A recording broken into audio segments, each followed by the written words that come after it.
Hola, ¿qué tal? Buenas noches y bienvenidos al programa de salud de esta casa, Cita Previa. Hoy les vamos a hablar de los ronquidos y es que los hombres roncan el doble que las mujeres. Es importante, por lo tanto, acudir a un especialista porque este problema se puede convertir en un trastorno del sueño. Pero tenemos más cosas, vamos a hablarles de los síntomas y los tratamientos del colon irritable y nos metemos también en la empresa IGMO. Vamos a conocer cómo preparan las comidas para los más de 100 colegios escolares de nuestra ciudad.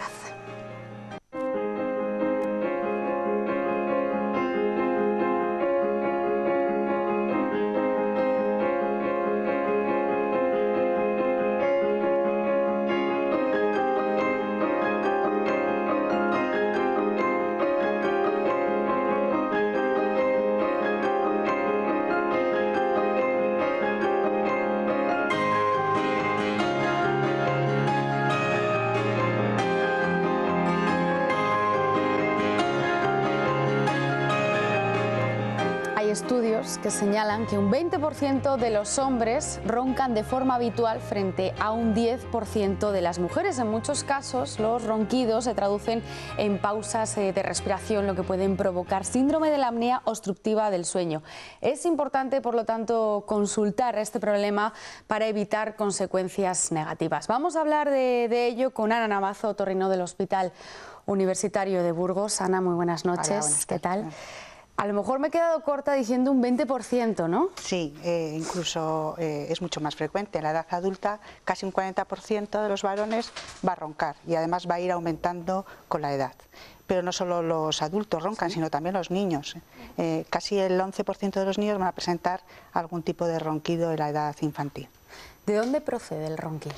Pues el ronquido es un ruido respiratorio que se produce mientras dormimos y que es consecuencia de la vibración de los tejidos blandos de la faringe, el paladar y otras estructuras, y esto se produce porque hay una obstrucción de ese tubo y entonces el aire al pasar produce una turbulencia que se traduce por esta vibración y por este ruido respiratorio.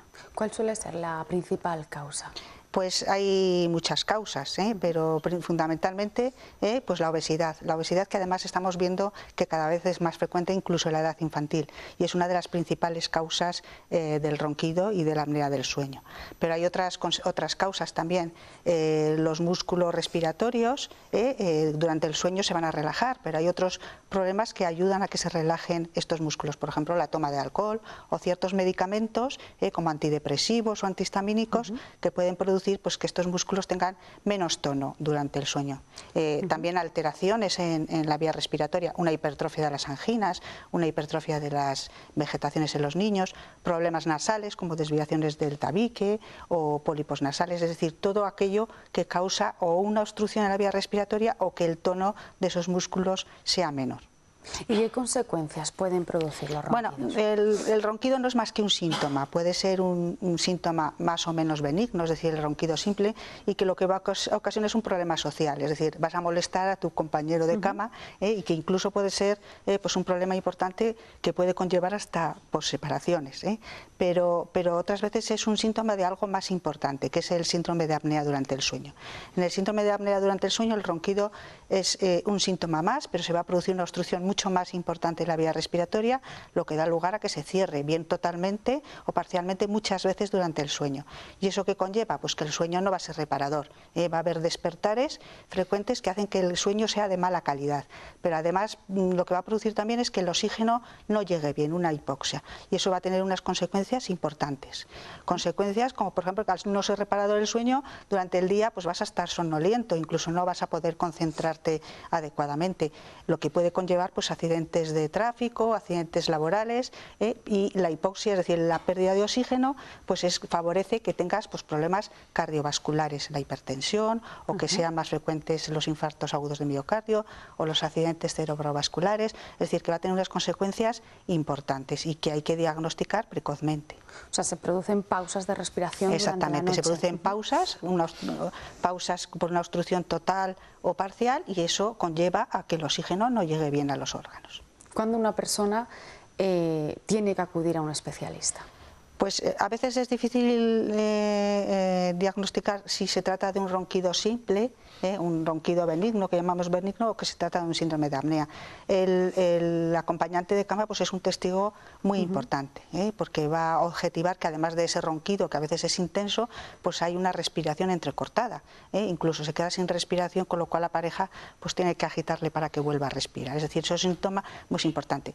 Si además hay factores de riesgo, como es una obesidad, o hay alteraciones masilofaciales, o si la persona que lo sufre durante el día tiene somnolencia, es un síntoma muy importante, es el que el paciente pues se quede dormido fácilmente en situaciones pues pasivas, porque dormirse viendo la televisión después de comer pues es normal, pero hablando con alguien o incluso conduciendo, pues tiene que conllevar a que esa persona consulte con su médico. ¿El especialista qué es lo que valora, qué es lo que explora? El especialista, bueno, nosotros formamos parte de un equipo multidisciplinar de la unidad de trastornos durante el sueño y que somos distintos especialistas. En principio, el médico de cabecera.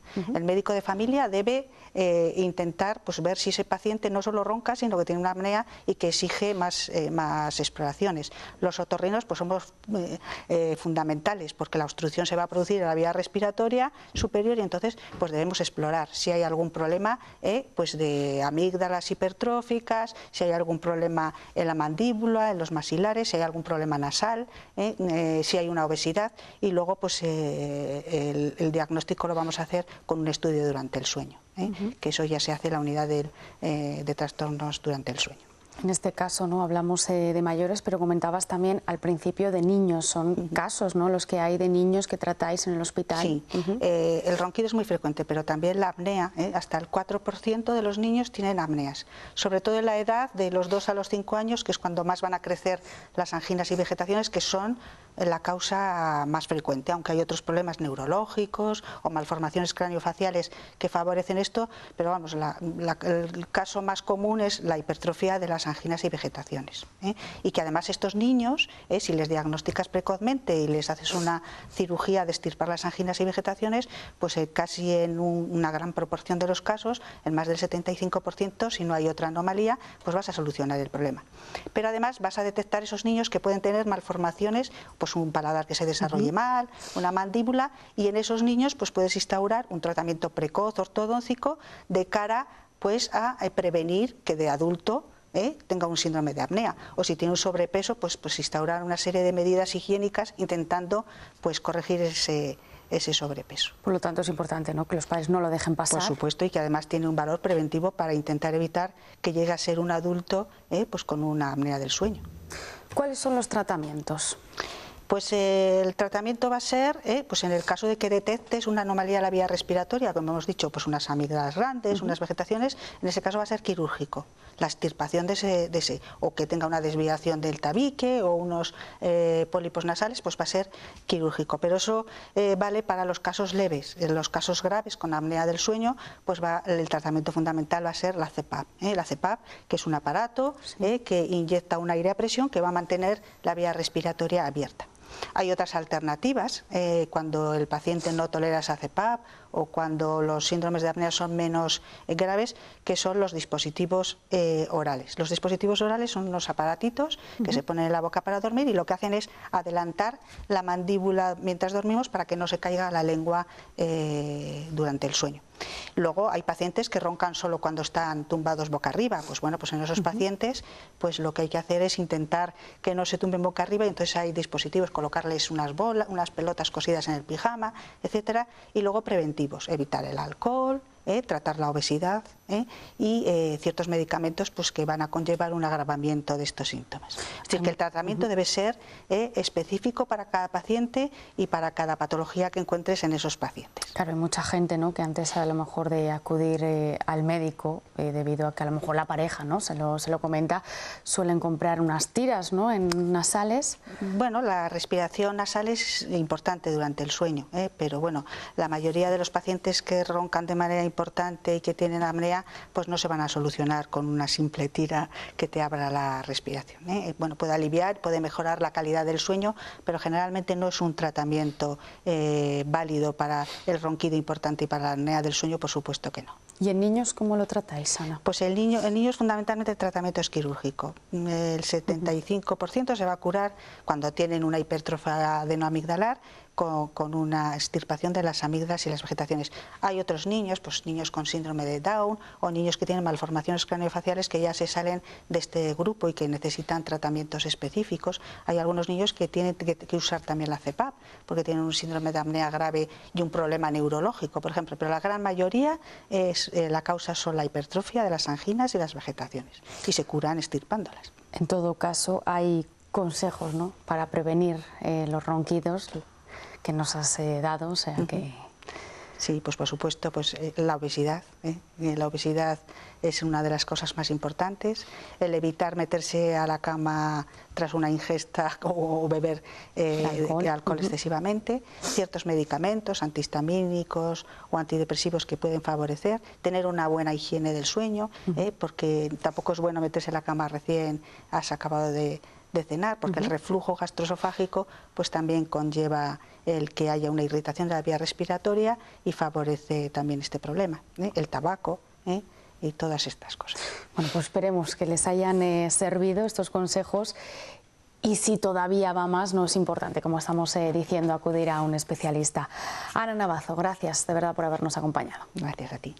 Vamos a ver como cada semana nuestro reportaje semanal con implante, que hoy vamos a ver además casos de pacientes. El cuidado diario de nuestra boca es algo esencial para mantener nuestra salud oral y el resto de nuestro organismo. Salud bucal por la que velarán todos los profesionales que integran la plantilla de Clínica Dental Implante. Hoy les vamos a presentar 2 casos clínicos y también les hablaremos cómo se desarrolló su solución con implantes dentales. El primer caso es una paciente que, bueno, en el perfil, en la estética facial es correcto, sin embargo, la posición dental hace que su sonrisa no sea una sonrisa simétrica, no sea una sonrisa estética. Es una paciente fumadora en este momento, pero hicimos una terapia para dejar de fumar, conseguimos estabilizar a la paciente en 6 meses y que dejara, y a partir de ahí pues empezamos a realizar una planificación implantológica, ¿no? En su caso, en el maxilar superior, la paciente solo tenía hueso aproximadamente de canino a canino, de colmillo a colmillo. Entonces no había hueso en las zonas posteriores. Eso en el maxilar superior, y en el maxilar inferior o en la mandíbula sí que teníamos hueso suficiente para poner 6 implantes dentales regulares. En este caso se decidió la colocación de 2 implantes zigomáticos en la zona posterior y de 3 implantes en la zona anterior donde sí que tenía hueso la paciente. Una planificación realizada con un sistema informático que permite medir la longitud de los implantes, el grosor, la disposición y definir cuál es el punto de entrada y de salida. La planificación estética se realiza de manera previa a la intervención para saber dónde van colocados exactamente.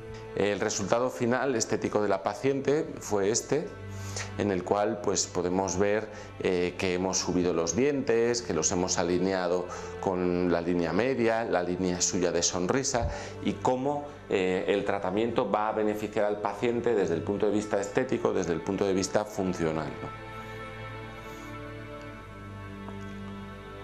Esos son los cambios. Vemos que el borde de los incisivos inferiores roza un poquito con el labio inferior, vemos que enseña más diente, que los dientes no están separados y que la posición es una posición ordenada, ¿no?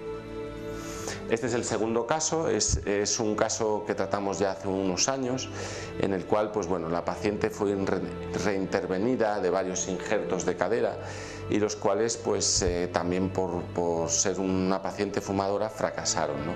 No se osteointegraron o no se unieron con el hueso adyacente, por lo tanto esta paciente está supurando en algunas zonas o tiene movilidad en alguna zona de los injertos. El hueso residual que tenía la paciente es muy escaso, incluso en esta zona podríamos decir que prácticamente está perforado, y de cómo pues bueno, pues aquí tiene un implante, aquí tiene microtornillos para sujetar esos injertos, y en los cortes podemos ver cómo esos injertos están separados de su hueso y por lo tanto no son injertos funcionales. En la zona central, la longitud habitual de hueso viene a ser de unos 15 milímetros, pero en este caso apenas será de 2 milímetros. Decidimos la colocación de 4 implantes cigomáticos, en este caso porque la paciente no tiene hueso maxilar suficiente para colocar implantes normales, ¿no? La particularidad del caso es que, bueno, aunque aquí veamos hueso, en esta planificación es cuando la paciente tenía los injertos óseos y entonces nos va a engañar un poquito, dado que al retirarlos pues nos quedamos con menos, ¿no? Esa es la planificación. Y estos ya son los implantes colocados, de cómo estas fijaciones se han anclado en el hueso cigomático y nos permiten incluso tener ya una prótesis definitiva en la boca de la paciente. Ambos casos de las pacientes son casos extremos. Estos casos, bueno, sobre todo el segundo, son casos extremos. El primero también, porque hay que recurrir a unos implantes dentales especiales, que bueno, que aproximadamente estos implantes se colocan en uno de cada 1000 pacientes que tratamos. ¿Qué quiere decir eso? Que bueno, porque estos dos implantes, estos dos casos hayan sido casos de implantes cigomáticos, el 99,999 los tratamos con implantes dentales normales, ¿no? Porque sí que hay hueso suficiente. Y bueno, esta es la estética final que tuvo la paciente. Nos hubiera gustado tener una arcada más amplia y que la paciente pudiera enseñar más diente, pero el principal problema que tiene es que al tener un maxilar tan reducido por las infecciones que ha tenido en los dientes, por la pérdida de los injertos, etc., el maxilar se ha reducido tanto que nosotros no podemos hacer una prótesis tan abultada que nos pueda sobrecargar esos implantes y partirlos, ¿no? Existen diferentes tipos de calidades en los implantes dentales. Cuando nos ponemos implantes dentales, ya sean estos cigomáticos que en este caso mucho más, como los implantes dentales normales, existen, como hemos hablado en otros programas, de 3 tipos de calidades de implantes. Pero evidentemente, cuanto mayor es la calidad, mayor es la evidencia científica que ratifica que esos implantes funcionan. Pero aún así, son cuerpos extraños instalados en el organismo que se ven agredidos continuamente por 2 mecanismos. Una, las fuerzas masticatorias, y 2, por las bacterias que tenemos en la boca. Lo importante de esas bacterias es que no sean de determinadas familias, que son las que causan la pérdida ósea alrededor de esos implantes. Lo cierto es que se sabe que en un paciente fumador, ya por la vasoconstricción que produce el tabaco, como por la ausencia de quimiotaxis o la ausencia de información de los glóbulos blancos, que hay bacterias cercanas, y que salgan estos glóbulos blancos al tejido para matarlas, también existe un fenómeno que es que el propio tabaco hace que los polimorfonucleares estallen dentro del vaso en lugar de comerse a la bacteria. Entonces, al estallarlo, estallan también con los enzimas que transportan estas células y que son capaces de matar a las bacterias. Pero en este caso, como estallan en el vaso o en el tejido, acaban necrosando, acaban estropeando el propio tejido del ser humano. Entonces, esos pacientes tratados con implantes dentales normales o con implantes cigomáticos o incluso sus propios dientes se ven abdicados a ir perdiendo progresivamente hueso y a ir perdiendo los dientes y ya no te digo los implantes, ¿no? Siempre es conveniente realizar una terapia para que estos pacientes dejen de fumar. Y la verdad que les tenemos 6 meses sin fumar antes de la intervención. Esto, lo que se ha establecido o lo que se ha publicado hasta ahora es que en 6 meses la recuperación del tejido oral de un paciente fumador es muy elevada y si ese paciente no vuelve a fumar, prácticamente es como si fuera un paciente sano que tiene una tasa de éxito de un 97-98%. Siempre la finalidad principal es realizar un buen trabajo y mejorar la funcionalidad y la estética del paciente. En un caso, claro, la recuperación estética de esa paciente no tuvo nada que ver. Es decir, estamos hablando de una paciente con los dientes abanicados, con separación, con pocos dientes, incluso la manera de cuidarse de ella, la manera psicológica de enfrentar la vida de ella, pues ha sido muy diferente, ¿no? Sonreír a cualquiera y que te vean los dientes en una mala posición y que se echen para atrás a decir, uy, qué dientes más bonitos, ¿no?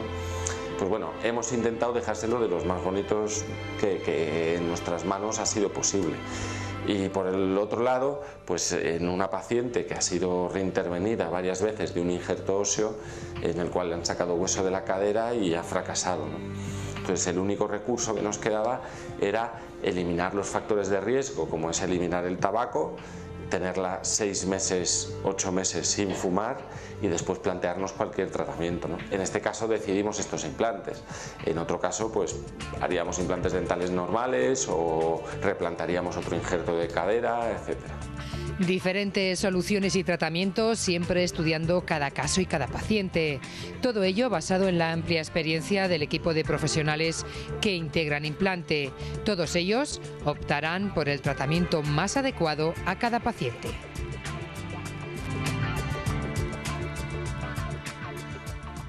Nos vamos unos minutos a publicidad y después vamos a introducirnos en la empresa IGMO, encargada de preparar las comidas de los centros escolares, y además vamos a hablarles del colon irritable.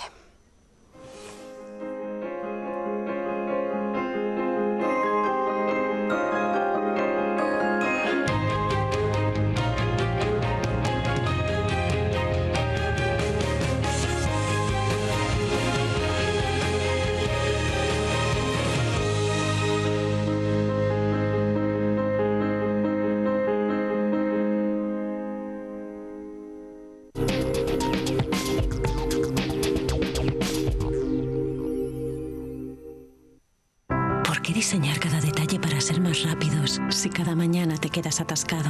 ¿Por qué tanta tecnología futurista si al final todos los caminos conducen a Roma? ¿Por qué? Porque la emoción tiene otra lógica. Alfa Romeo Giulia, totalmente equipado por 29.900 euros.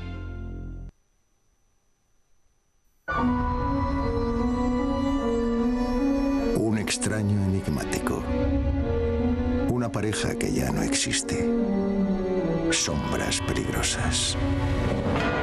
Y la clave de todo ello.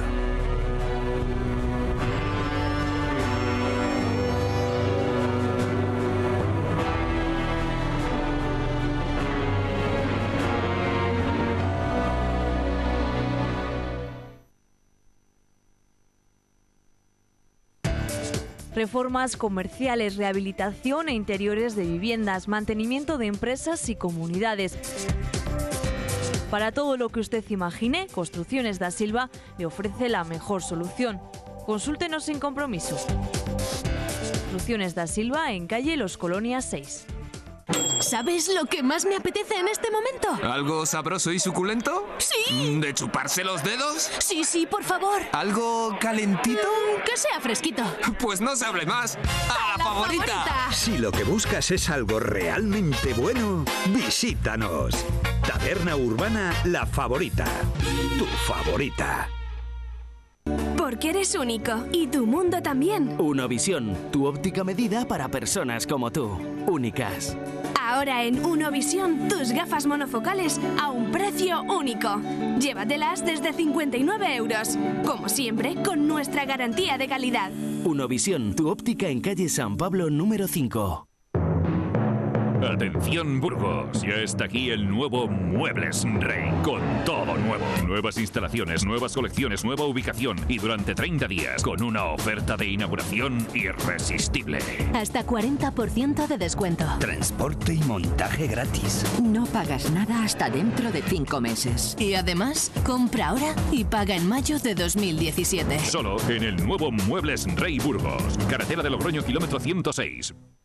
Si eres amante del buen vino, la Quinta del Monje te ofrece más de 70 referencias de vino de 8 denominaciones de origen. En el centro de la calle San Lorenzo es ya un referente con una carta de 15 pinchos calientes y 25 tapas frías. En su zona de restaurante podrás degustar elaborados platos y su menú ejecutivo por solo 16,50 euros. La Quinta del Monje, un placer para los sentidos. En Cillar de Silos sabemos que un buen vino necesita de la mejor atención. Por eso cuidamos con especial cariño hasta el último detalle para elaborar vinos únicos. Cillar de Silos y Torre Silo. Aroma, cuerpo y sabor. Cillar de Silos y Torre Silo. Descúbrelos.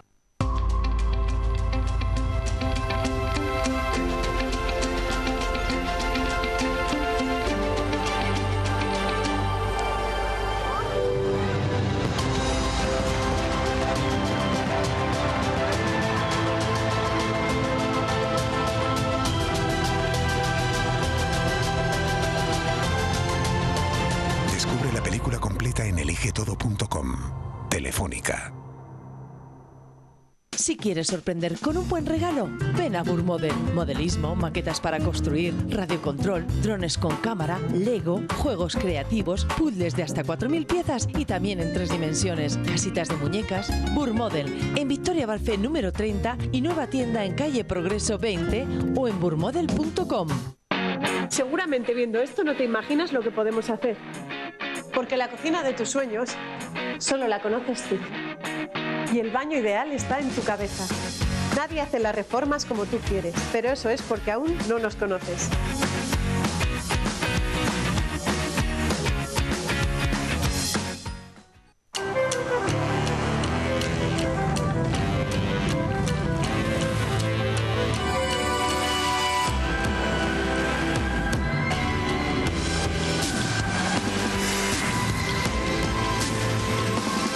Controla lo desconocido. Domina la ciudad. Nissan Qashqai. Escribe ahora tu historia. Descubre toda la tecnología de la gama Nissan Crossovers.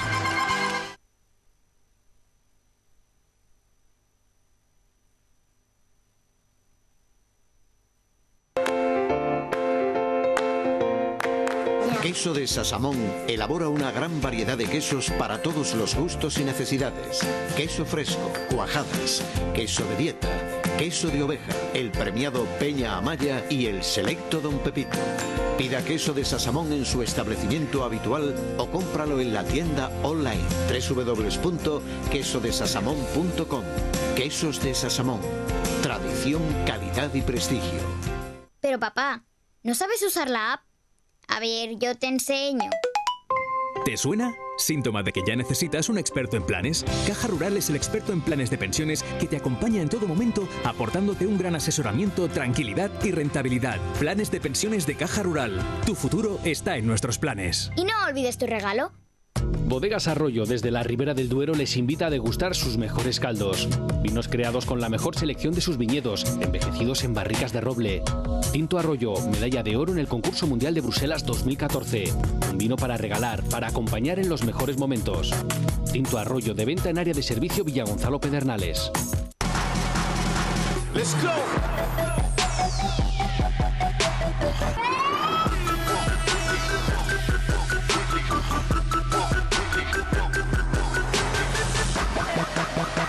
Nuevo Lexus IS 300H híbrido por 35.900 euros. Lexus. El Alfot de Burgos, hotel, cafetería y restaurante. Con asador y horno de leña, para degustar nuestra cocina más tradicional. Distintos ambientes para todas las ocasiones. Y parque infantil, para tu comodidad. El Alfot de Burgos, disfrútalo. Don Ibérico, tu tienda de embutidos ibéricos, ahora en Calzadas 2. Comida para llevar y un gran surtido de croquetas caseras. Pruébalas, te encantarán. Además, conservas, vinos, aceites, foies, delicatessen Don Ibérico. Y por supuesto, lo que nos ha mantenido más de 10 años con vosotros, nuestro selecto surtido de embutidos ibéricos. Tu tienda Don Ibérico, ahora en Calzadas 2, junto a Pecaditos. En Implante, un equipo odontológico dedicado a la implantología proporciona a cada paciente la solución más adecuada a su necesidad personal.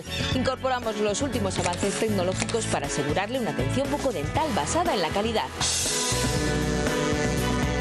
Implante, especialistas en cuidar de su salud bucodental.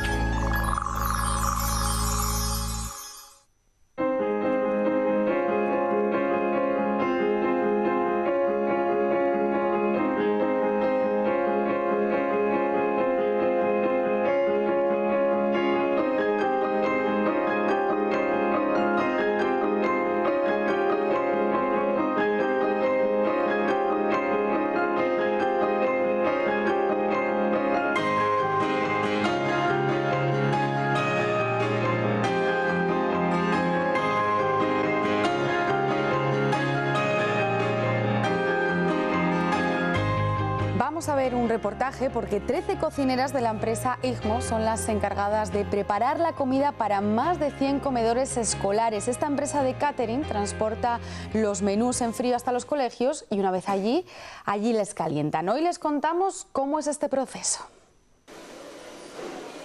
13 cocineras de la empresa IGMO son las encargadas de preparar la comida que sirven a los pequeños en los comedores de más de 100 colegios públicos de la ciudad y provincia. Esta empresa, adjudicataria del catering de los comedores escolares, los mantiene y transporta en frío hasta los colegios, donde solo tienen que preocuparse de calentarlos antes de servirlos. Nosotros hemos seguido todo su proceso de elaboración. En este portón de entrada entrarían las materias primas, es el muelle de recepción. Aquí lo que hacemos es inspeccionar un poco la materia prima, dar el ok al albarán, control de temperaturas, control de loteado, etcétera, para tener un control completo de la trazabilidad de las materias primas. Una vez que la jefa de recepción da el ok a las materias primas, pasaríamos a la zona de almacenamiento en cámaras. Aquí estaría toda la zona de almacenamiento en frío, este sería frío negativo, este frío positivo. Aquí tenemos el congelador de pescados, la cámara de descongelación, congelador de cárnicos, cámara de cárnicos.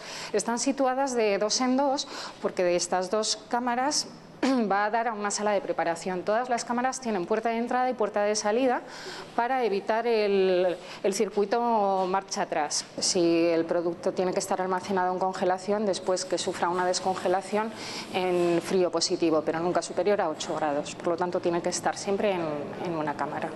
Estas serían las salas de preparación que comentábamos antes. Todas las salas están a temperatura controlada, nunca superior a 15 grados. Es importante mantener el frío porque trabajamos con mucha cantidad de comida que podría favorecer el crecimiento microbiano, ¿vale? Aquí lo que hacemos es pues preparar ya en las barquetas. Este producto es patata congelada, lo ponemos en las barquetas y posteriormente pondríamos el líquido de gobierno e iría a cocción pasteurización, ¿vale? Con el termosellado. De esa forma le podemos dar una vida útil al producto de hasta 21 días. Aquí ya entramos en la zona de elaboración. Porque hay platos más elaborados, como por ejemplo los pescados rebozados o la pasta, que necesitan un precocinado, ¿vale? O una fritura, o en la pasta pues eso, la cocción, ¿vale? Y luego enfriamiento rápido. Por ejemplo, este pescado se pasa por una mezcla de huevo y maicena y se pasa por la freidora a temperaturas bajitas. No se termina de hacer aquí el pescado porque simplemente es un sellado que quede doradito, pero después se terminaría de hacer en el proceso de pasteurización posterior. Estas salsas se suelen hacer en estas marmitas que tenemos aquí, que son marmitas abatidoras. Lo bueno que tienen estas marmitas es que dentro de la misma se cocina y se enfría rápidamente. Para que nos pueda durar el producto los 21 días es importante el control de temperaturas y que nunca esté más de 2 horas en el rango entre 10 y 60 grados. Entonces hacemos la salsa, disminuimos rápidamente de temperatura y ya salseamos el producto, ¿vale?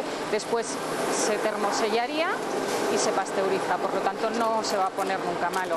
Aquí garantizamos una cantidad microbiana muy pequeña. Todos los menús se elaboran siguiendo los consejos de un equipo multidisciplinar y en función de las necesidades de cada pequeño. Así, para los alérgicos o intolerantes a cualquier alimento o proteína se prepara una comida especial que se sirve en raciones individuales para evitar toda contaminación, ya que el 10% de los usuarios a los que sirven tienen algún tipo de intolerancia alimenticia. Calidad elabora un primer borrador teniendo en cuenta las recomendaciones de la pirámide de los alimentos, frecuencias de consumo, requisitos de clientes. Nuestro mayor cliente es la Junta de Castilla y León, entonces la Junta tiene unos requisitos propios para el diseño de los menús. Nos marca que una semana podemos poner una vez arroz y otra semana una vez pasta. 2 veces mínimo legumbre y otras 2 veces verduras y hortalizas.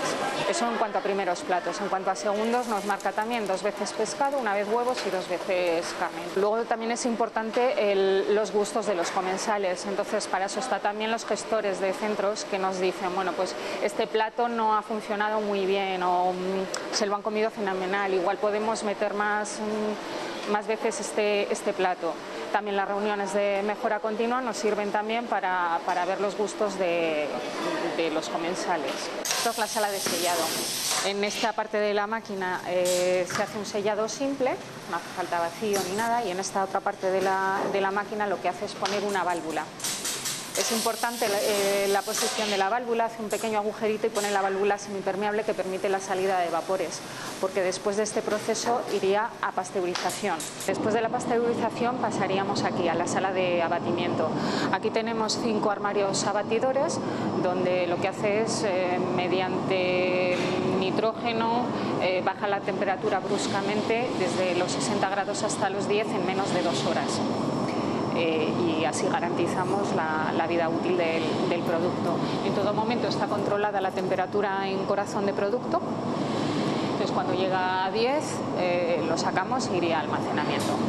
Y una vez almacenado, es el momento de salir a repartir los menús a los distintos colegios, un reparto que se hace 2 veces a la semana. Esta empresa ofrece 4.500 comidas al día y su objetivo alimenticio es fomentar el consumo de legumbres, verduras y frutas con el aporte de fibra y vitaminas necesario, reduciendo así las materias grasas y garantizando la ingesta de hierro y calcio que requiere su actividad diaria. De ahí su experiencia, y es que Ausolan Igmo lleva 30 años ofreciendo catering escolar y además este año se ha alzado como la mejor empresa de este servicio, mejor valorada, según una encuesta de la Junta de Castilla y León que hizo en el pasado curso a los centros escolares. El 6% de la población padece enfermedad pulmonar obstructiva crónica en nuestra ciudad. Afecta sobre todo a fumadores mayores de 40 años y se caracteriza por una pérdida paulatina en la capacidad respiratoria. Por ejemplo, estos que son los vasos. Tos frecuente, fatiga y presión en el pecho son algunos de los síntomas de la enfermedad pulmonar obstructiva crónica, una patología causada principalmente por el tabaquismo que afecta al 6,2% de la población burgalesa. En primer lugar, como el elemento fundamental, o puedo decir lo que a mí es el humo del tabaco principalmente, yo creo que hay que sensibilizar a que la gente deje de fumar. Es el mejor tratamiento para la prevención de la enfermedad. Incluso en los fumadores que no tienen afectación pulmonar, la mejora de la calidad de vida y del ejercicio hace que eviten el consumo de tabaco también, o sea que ya no solo es al que están mal. Los afectados sufren una pérdida progresiva de su capacidad pulmonar y por lo tanto una merma en su calidad de vida. Aunque la EPOC no se puede curar, la detección precoz y el ejercicio físico son claves para su tratamiento. Lo único que está demostrando que aumenta la supervivencia en los enfermos EPOC es el ejercicio físico. Es decir, andar y una cosa que antes nos hacía, que es la movilización de las musculaturas superiores, el levantar los brazos, bajar esas tablas que hacemos en los colegios y esas cosas es fundamental, porque cuando uno está en situación de agudización tira de las musculaturas superiores. Si no están entrenadas no puedes utilizarlas. Entonces simplemente con andar aumenta los años de vida, la calidad de vida. Según la Organización Mundial de la Salud, esta dolencia supondrá en 2030 la tercera causa más importante de mortalidad en el mundo. Y nos gusta conocer también las charlas que tiene el Colegio de Médicos por si les puede interesar, y este mismo jueves 24 por la tarde a partir de las 6:30 van a poder escuchar una charla sobre un trastorno, les hablamos, ¿no?, del colon irritable. Para ello estamos con el jefe de servicio digestivo del Hospital Universitario de Burgos hasta 2014, Luis Yuguero del Moral. Muy buenas noches. Buenas noches, muy bien, muchas gracias. Del colon irritable y de otras patologías también hay que decir que se va a dar. Vamos a hablar de este síndrome del intestino irritable. ¿Qué es? Bueno, usted lo ha definido muy bien, porque normalmente se suele hablar del colon irritable cuando en realidad de lo que hay que hablar es del síndrome del intestino irritable. Vamos a centrarnos en el colon irritable, que podríamos decir que es una parte de él, y lo primero que habría que hacer pues es definir lo que es. El síndrome del intestino irritable o colon irritable se caracteriza por la presencia de un dolor o un disconfort abdominal, es decir, un dolorimiento asociado a una alteración en la frecuencia y en la consistencia de las heces. Esa sería la definición. Luego después podríamos incidir más y hablar de otra serie de síntomas acompañantes. El diagnóstico del síndrome del colon irritable o del intestino irritable pues establece a través de unos criterios que se conocen como criterios de Roma. Se conocen así porque en el año concretamente 92 se emitieron los primeros criterios. Posteriormente esos criterios se revisaron 7 años más tarde, en el 1999, y entonces ya se habló de criterios Roma I y Roma II. Y posteriormente, en el 2006, se volvieron a revisar y son los criterios que actualmente se utilizan para el diagnóstico del síndrome del colon irritable o del intestino irritable. ¿Es una alteración muy común en la población? Es una alteración muy común, es un trastorno funcional digestivo. Ya con esto indicamos algo, es que es un trastorno en el que no se puede demostrar ninguna lesión orgánica que lo produzca, pero la prevalencia, es decir, el tanto por ciento de pacientes que puede padecer un colon irritable en un momento determinado, se estima que en el mundo occidental pues representaría aproximadamente el 18%. Si hacemos una incidencia, que es el número de pacientes que padece la enfermedad en un momento determinado, es decir, imaginémonos, por ejemplo, Burgos en el año 2015. Bueno, pues el número de casos nuevos que se registraran en Burgos en el año que se han registrado en Burgos en el año 2015 nos hablaría de la incidencia. En Europa estaríamos hablando de entre 200 y 400 casos por 100.000 habitantes y año. Y eso traducido a una prevalencia, aquí en Burgos, pues estaríamos hablando en torno aproximadamente a un 9%. ¿Y a quién afecta? ¿Hay un perfil de persona que pueda padecer esto? Sí, lo hay.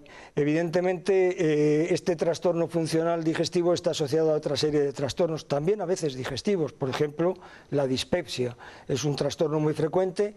El 40 o el 42% de los pacientes que padecen colon irritable padecen también dispepsia. Pero no solamente es así, sino que pacientes que padecen colon irritable, aproximadamente el 47% tiene síntomas de enfermedad por reflujo. Y luego hay también otros síntomas extradigestivos, cefaleas, tenia, ansiedad, depresión, etc. ¿A quién afecta? Pues fundamentalmente a pacientes que están dentro de este grupo de pacientes con trastornos funcionales. ¿Cómo se diagnostica? ¿Existen hoy en día pruebas específicas para su diagnóstico? No. Vamos a ver, se diagnostica primero, pues como todas las enfermedades, haciendo una historia al paciente. Yo le hablaba de los criterios de Roma III. Bueno, los criterios de Roma III definen qué es lo que debe de cumplir un paciente para poder ser diagnosticado de un colon irritable. Y significa que tienen que tener una alteración en el ritmo intestinal, menos de 3 deposiciones a la semana o más de 3 deposiciones a la semana o cada 3 meses. Y en un total de 6 meses como mínimo con anterioridad al diagnóstico. En el Roma II se hablaba de que tenían que tener 12 semanas de síntomas al año. Esos ahora se ha convertido en 3 días durante más de 3 días, o 3 días como mínimo, 3 o más días cada 3 meses. Cuando esos síntomas son de estreñimiento, pueden ser, hemos dicho, alteración de la frecuencia y de la consistencia de las heces. De la frecuencia significa que se puede hacer menos de 3 deposiciones a la semana o más de 3 deposiciones a la semana. Y de consistencia de las heces significa que las heces pueden ser muy duras o muy líquidas o muy blandas. Eso nos llevaría a una enfermedad que tiene un subtipo de predominio de estreñimiento, un subtipo de predominio de diarrea y un subtipo mixto, que normalmente suele ser el más frecuente, donde alternan episodios de estreñimiento con otros de diarrea. ¿Cuál es su tratamiento? Hoy en día se habla de la unión, ¿no?, de la alimentación junto con... Vamos a ver, el tratamiento, teniendo en cuenta que es una patología funcional, lo primero que hay que hacer es hablarle claro al paciente. A un paciente que padece un problema que no es grave en cuanto a que nunca se va a morir de él, pero que es un trastorno lo suficientemente grave como para amargarle la vida, porque son personas que no están bien, están continuamente con dolor, están continuamente con alteración del ritmo intestinal, unas veces estreñidos, otras veces diarreicos, y a un paciente de estas características no se le puede decir usted no tiene nada, porque es una enfermedad. La diferencia es que es una enfermedad funcional y no orgánica. Usted puede tener una úlcera duodenal, le puede doler muchísimo, se le puede perforar, puede sangrar, puede tener todas las complicaciones que usted quiera. Pero a usted le tratan la úlcera duodenal, usted se cura de su úlcera duodenal y no vuelve a acordarse de ella. Mientras que estos pacientes están constantemente con síntomas. Es decir, su enfermedad les amarga la vida. Entonces, lo primero que tienen que entender es que eso no vale decirles no tiene nada. Tienen una enfermedad. Lo que pasa es que es una enfermedad funcional en la que no se puede demostrar una causa que la provoque. Luego tienen que entender lo que acabamos de decir, es decir, no es una enfermedad grave, pero les va a provocar limitaciones. Y eso genera no solamente una limitación para el paciente, sino un coste social y laboral para la comunidad. Por lo tanto, hablamos de que no hay un tratamiento específico, no hay un porque es una enfermedad, como dices, que le va a acompañar al paciente durante toda la vida. Muchas veces sí. Muchas veces el paciente te dice, bueno, ¿y por qué yo esto lo tengo desde hace 3 años o desde hace 1 año y anteriormente no lo tenía? Y no tienes una respuesta para darle, ¿eh? Se sabe que es una enfermedad que está asociada a factores psicosociales, que los pacientes que tienen, como hemos dicho, esta enfermedad pueden tener otros trastornos funcionales, como puede ser la fatiga crónica, la astenia crónica, la cefalea, la ansiedad, la depresión, etcétera. Y el tratamiento tiene que ir enfocado fundamentalmente pues, a modificar los hábitos de vida del paciente, especialmente los hábitos dietéticos, y a tratar los síntomas fundamentales. El síntoma predominante y fundamental es el dolor. Si no hay dolor no se puede diagnosticar un colon irritable. Y luego, dependiendo del subgrupo al que hemos referido, estreñimiento, pues habrá que tratar fundamentalmente el estreñimiento, diarrea, habrá que tratar fundamentalmente la diarrea, o cuando hay una alternancia de estreñimiento y diarrea, pues dependiendo de cuál sea la que predomine, hacer el tratamiento oportuno. Tratamiento, siempre el tratamiento del dolor y posteriormente las alteraciones del ritmo intestinal. ¿Hay fármacos eficaces? Pues como todo, hay fármacos que aplicados a un paciente les puede ir muy bien y el mismo fármaco con el mismo subgrupo de colon irritable aplicado a otro paciente pues les puede ir a veces rematadamente mal. Por lo tanto, hay que individualizar el tratamiento.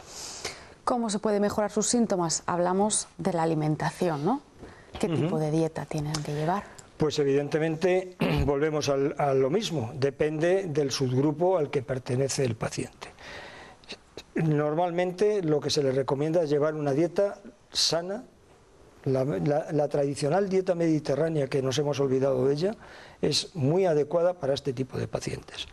Tienen que tomar, si son pacientes estreñidos, un alto componente en fibra, bien natural a través de frutas, verduras, hortalizas, etcétera, bien fibra artificial, de la que pueden encontrarla en los herbolarios o en las farmacias. Deben de tomar abundante cantidad de líquido, sobre todo si son estreñidos. Si predomina la fase diarreica, pues no tantos líquidos. Y luego deben de hacer una actividad física complementaria diaria. No hace falta que se vayan a un gimnasio, a muscularse, ni nada. Simplemente con caminar pues 2-3 kilómetros, media hora, a paso normal, no a paso escaparate, pues es suficiente en principio.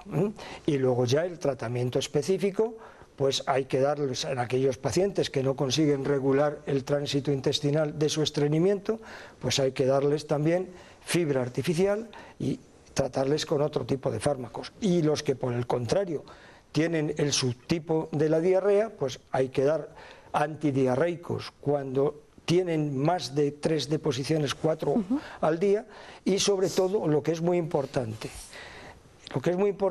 es que no se puede diagnosticar a un paciente de un colon irritable si previamente no hemos descartado enfermedades orgánicas, sobre todo si el paciente es un paciente que tiene más de 50 o 60 años. Eso no quiere decir que un paciente que ha estado sin tener un problema de este tipo hasta los 60 años no tenga un colon irritable, pero ojo, hay que descartar un cáncer, evidentemente. Entonces hay una serie de datos analíticos y de exploraciones complementarias que se deben de hacer. Y cuando hemos hecho eso y todo es normal, es decir, no hemos encontrado una lesión orgánica que lo justifique, entonces es cuando le podemos decir al paciente, usted tiene un colon irritable. Pero nunca decirle no tiene nada, porque sí que lo tiene. Hablamos de que este síndrome puede afectar a cualquier edad. Puede afectar a cualquier edad, puede afectar a ambos sexos, pero tiene la característica de que afecta de 2 a 4 veces más a las mujeres que a los hombres. Bueno, pues el estilo de vida, ¿no?, es la mejor forma de poder, ¿no?, como bien has comentado, prevenir, ¿no?, estos síntomas y de que el paciente pueda llevar una mejor vida, porque no hay un tratamiento específico, pero la alimentación, ¿no?, y hacer ejercicio sí puede prevenir estos brotes que me imagino que les darán. Sí, evidentemente los pacientes, lo ha definido muy bien, suelen evolucionar en brotes, y esos brotes muchas veces están inducidos, pues por ejemplo, pues por cosas del día a día, un problema laboral, un disgusto familiar, el fallecimiento de cualquier ser conocido o querido, puede hacer que el que hasta ese momento no tenía un colon irritable comience con los síntomas propios del colon irritable, y aquel otro que lo tenía y que hasta ese momento lo iba llevando relativamente bien, sus síntomas se exacerben. O sea que sí, evidentemente es así. De todas formas, de ello, por si tienen bueno, pues más preguntas, lo pueden hacer este mismo jueves por la tarde a partir de las 6:30 en el Colegio de Médicos, porque, Luis, vas a hablar del colon irritable, además de otras patologías. Hablaremos, ¿no?, también de las diarreas crónicas. El subtipo diarreico del colon irritable es una diarrea crónica, y esbozaremos otras patologías porque el tema es tan amplio que evidentemente no creo que dé tiempo para hablar de los cientos de posibilidades y de enfermedades en las que la diarrea puede ser uno de los síntomas que las acompaña. Pues gracias por acompañarnos. Ha sido un placer, muchas gracias a ustedes. Y nos vamos a despedir ya con un calendario solidario. Son grandes héroes del 2017 en el que participan además 2 niños burgaleses. Uno es Gary, que es de Villasana de Mena, al que le hicieron un trasplante múltiple cuando solo tenía 5 años y que ahora tiene como compañero de foto, ahí estamos viendo a una estrella de cine que es Richard Gere. La otra pequeña es Nora, tiene 2 años, sufre un síndrome nefrótico congénito, y la periodista Lourdes Maldonado no ha querido perder la oportunidad de fotografiarse con ella. Otros artistas también han apoyado a la asociación NUPA para la elaboración de este calendario solidario que va a salir a la venta ya en los próximos días.